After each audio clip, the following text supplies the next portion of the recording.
The empath sits across from the therapist and explains in a steady voice why they have cut off their entire family. There are no tears, no trembling hands, no visible grief. And that absence of emotional collapse is exactly what unsettles everyone in the room. The therapist leans forward and asks the question that seems obvious. How do you feel about the decision?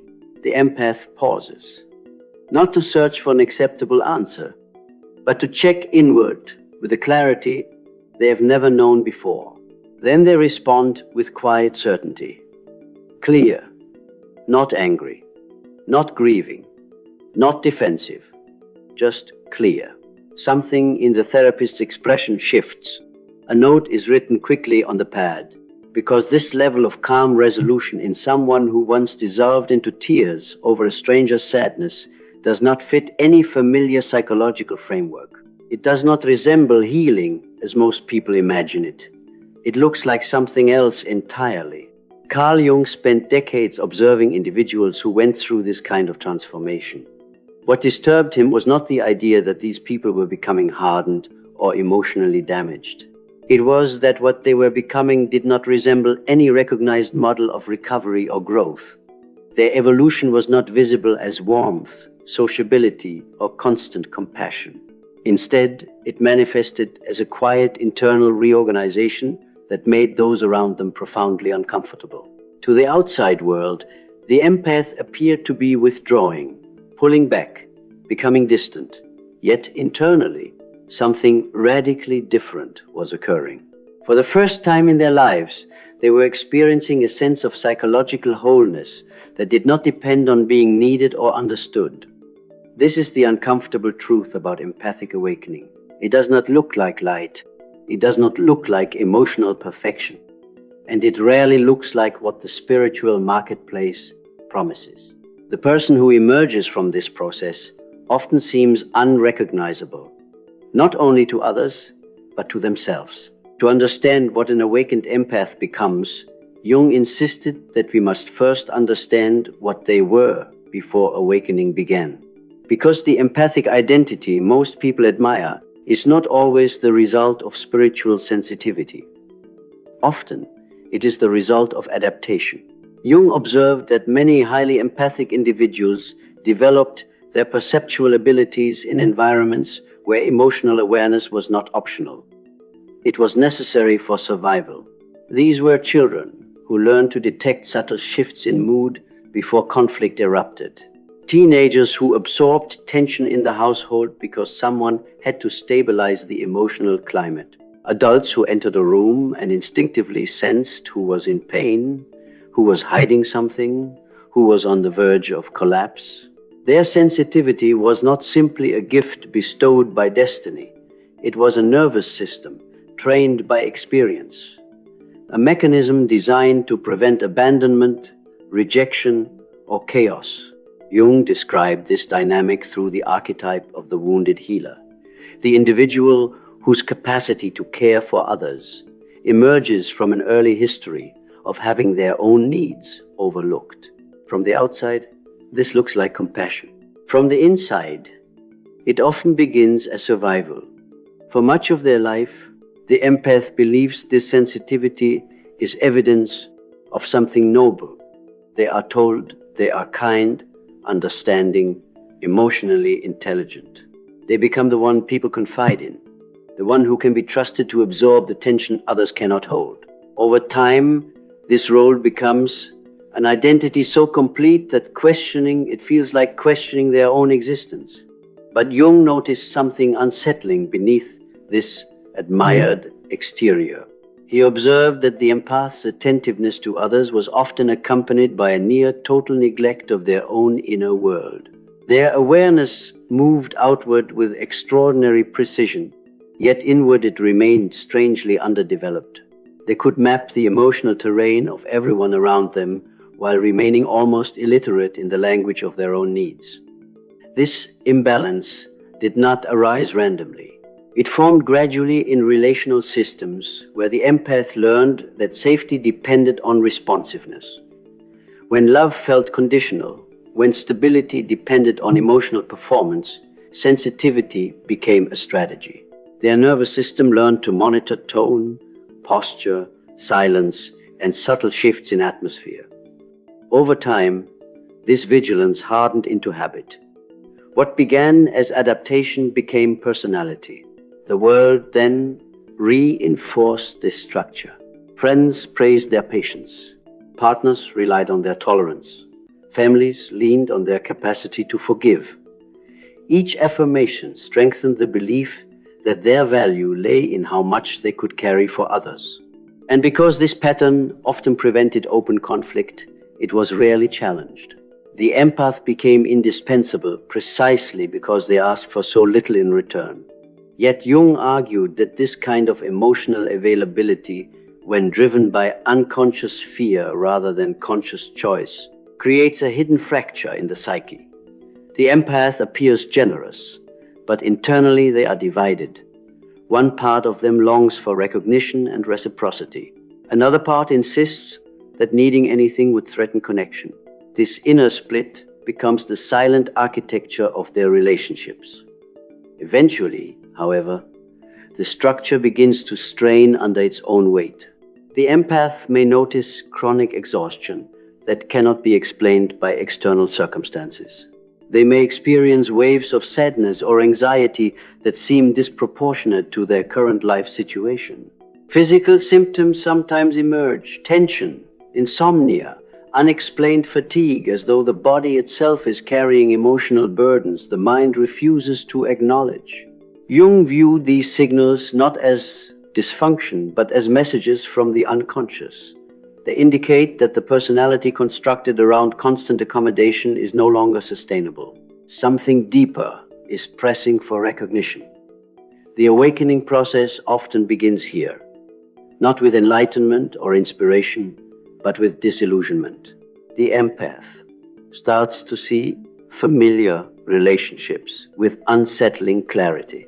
Conversations that once felt meaningful begin to feel repetitive or transactional. Acts of support that once seemed natural now feel draining. They realize that many interactions are organized around an unspoken expectation, that they will continue to provide emotional stability regardless of personal cost. This recognition can be devastating.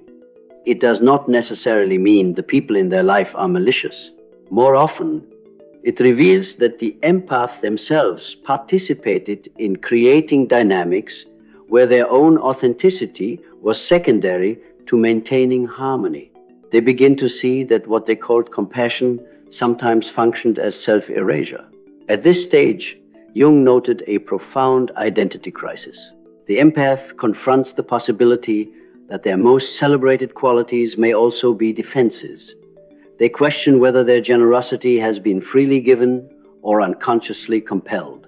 They wonder how much of their kindness was shaped by fear of rejection or abandonment. These realizations introduce a psychological tension that cannot be easily resolved. If they continue behaving as before, they betray their emerging awareness. If they change, they risk destabilizing every relationship that depended on their previous role. The result is a period that can resemble depression, not because the empath is losing meaning, but because old meanings are dissolving faster than new ones can form. Jung described this as a necessary descent. The personality that once ensured belonging must be examined and in some cases dismantled before a more integrated self can emerge. For the empath, this descent often involves confronting the shadow of their compassion. They must recognize that helping can conceal a need to be needed, that forgiveness can mask an inability to set limits, that constant emotional labor can serve as avoidance of their own unresolved pain. Facing these truths requires unusual courage. It demands relinquishing the comforting narrative that sensitivity alone makes one spiritually evolved. Instead, the empath begins to see that genuine transformation requires questioning the wound itself. They start asking unsettling questions about responsibility, worth, and the origins of their relational patterns. This questioning marks the threshold of awakening. It signals the moment when empathy shifts from unconscious reflex to conscious inquiry. When this inner questioning deepens, something decisive begins to change in the empath's behavior. What once felt automatic becomes deliberate. Emotional responses that used to arise instantly are now observed, examined, and sometimes withheld. From the outside, this shift can appear abrupt, even alarming. People who relied on the empath's constant availability sense that a boundary has formed, though they may not understand why. Jung described this phase as the emergence of psychological sovereignty.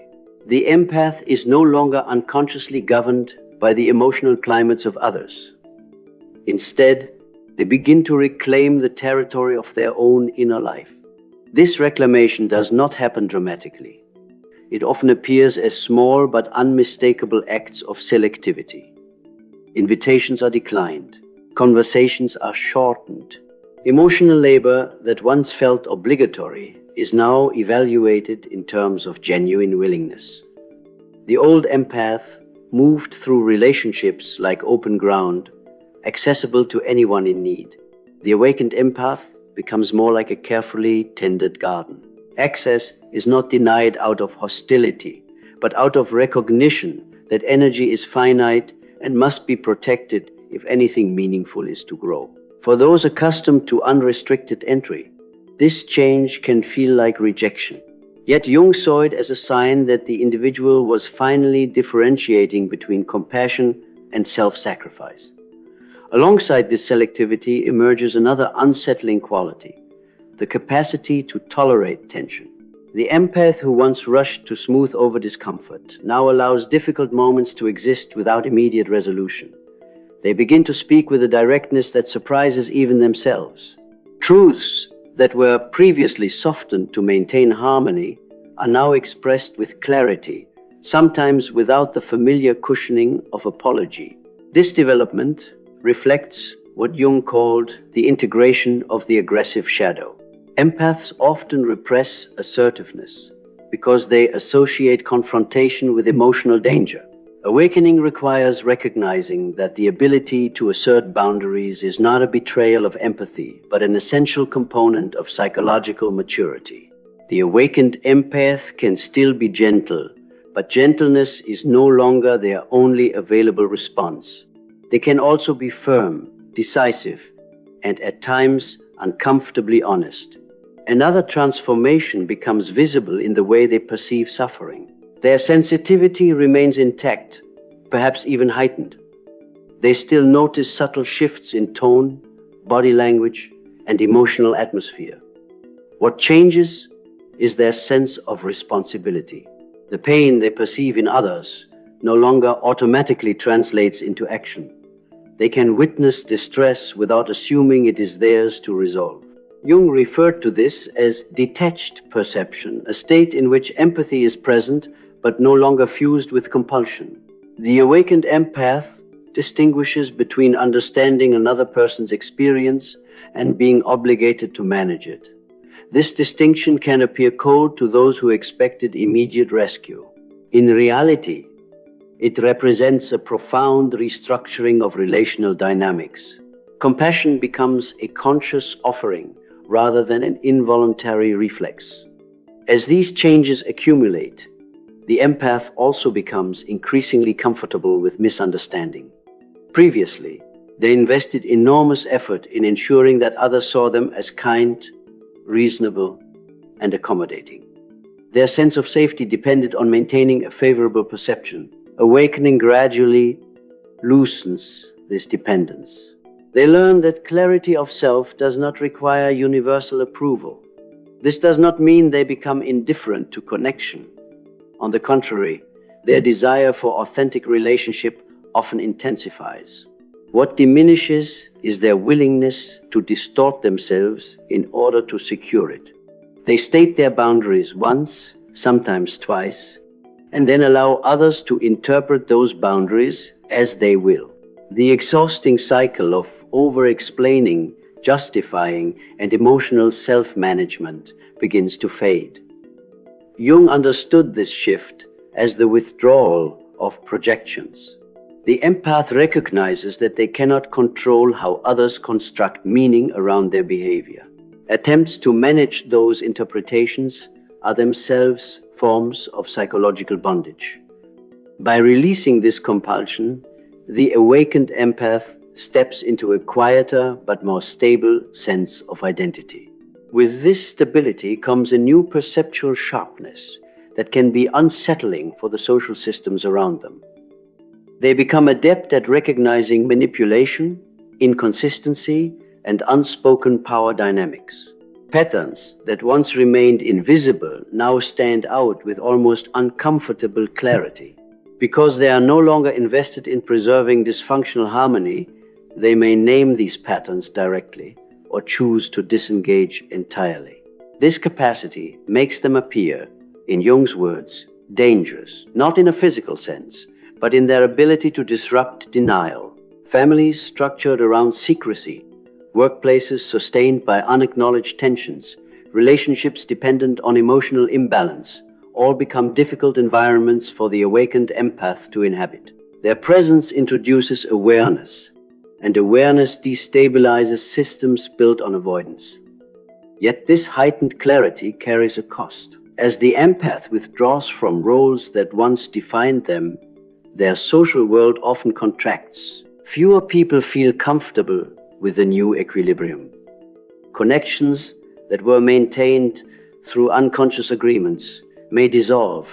What remains is a smaller network, but one grounded in mutual recognition rather than silent obligation.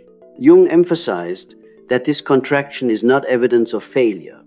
It is part of the reorganization required for individuation. The empath is no longer distributing themselves widely in search of validation. They are consolidating their energy in ways that support psychological coherence. As this transformation stabilizes, the awakened empath begins to inhabit a reality that feels both liberating and strangely isolating. The role that once structured their life, the dependable presence, the emotional mediator, the one who could be counted on to absorb tension, gradually dissolves. In its place emerges a quieter identity, one that is less defined by usefulness and more grounded in authenticity. Jung observed that this phase often carries a profound sense of loneliness, not because the empath has lost the capacity to connect, but because many of the relationships that once surrounded them were sustained by patterns they are no longer willing to maintain. The constant reassurance they provided, the silent endurance of imbalance, the willingness to remain available regardless of personal cost, these dynamics created proximity, but not necessarily intimacy. When those dynamics fall away, the empath may find themselves standing in unfamiliar emotional territory. Their social circle may shrink. Obligations that once filled their schedule disappear.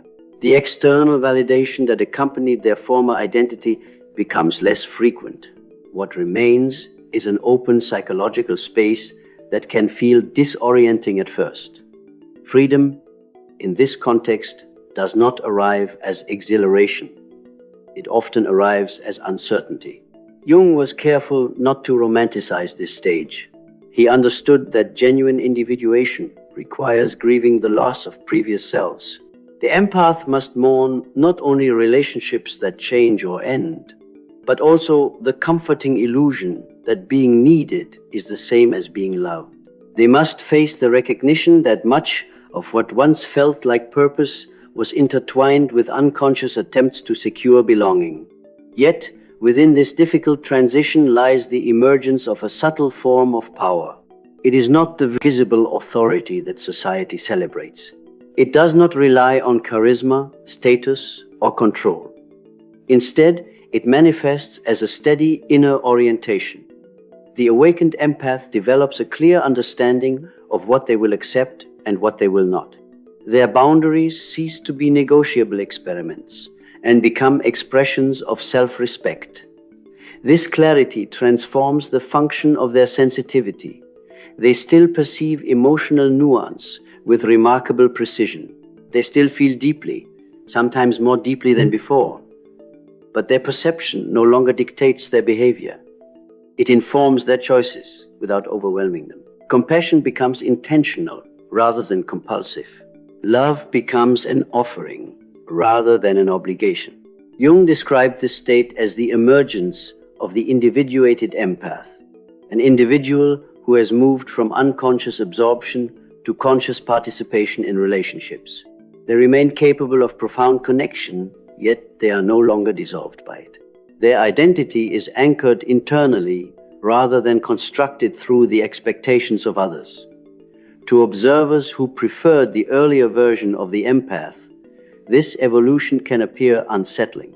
The person who once seemed endlessly accommodating now asks for reciprocity. The one who forgave without question now holds others accountable. The individual who once prioritized harmony above all else now prioritizes truth. These changes may be interpreted as selfishness or emotional withdrawal. Jung recognized them instead as signs of psychological maturation. The uncomfortable truth is that awakening does not produce a more pleasing personality. It produces a more real one. The awakened empath is not necessarily easier to be around. They are, however, more integrated. They can feel the full range of human experience without abandoning themselves in the process. They can remain present with suffering without assuming responsibility for resolving it. For those currently moving through this transformation, Jung would emphasize that discomfort is not evidence of regression.